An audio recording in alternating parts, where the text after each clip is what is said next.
பிரம்ம முகூர்த்தம் என்பது அதிகாலை 4:30 மணி முதல் 5:30 மணி வரையிலான நேரமாகும். இந்து சாஸ்திரங்களில் இந்த நேரம் மிகவும் புனிதமானதாகவும் தெய்வீக சக்தி நிறைந்ததாகவும் கருதப்படுகிறது. இதன் சிறப்புகள் என்ன என்பதை தெரிந்து கொள்ளுங்கள். இந்த நேரத்தில் இயற்கை அமைதியாக இருக்கும், மனம் அமைதியாகவும் தெளிவாகவும் இருக்கும். தியானம், யோகா மற்றும் ஆன்மீக பயிற்சிகளுக்கு சிறந்த நேரம். பிரம்ம முகூர்த்தம் படைப்பு சக்தியுடன் தொடர்புடையது. இந்த நேரத்தில் செய்யப்படும் எந்தவொரு செயலும் பலன் அளிக்கும். பிரம்ம முகூர்த்தத்தில் எழுந்து குளித்து இறைவனை வழிபடுவதன் மூலம் பாவங்கள் கழுவப்படும்.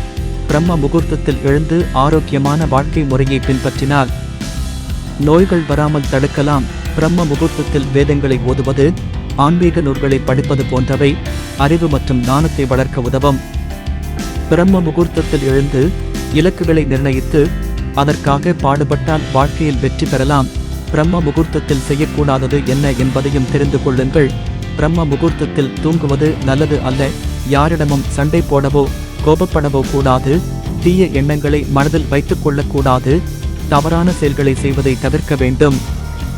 பிரம்ம முகூர்த்தம் என்பது மிகவும் சக்தி வாய்ந்த நேரம்.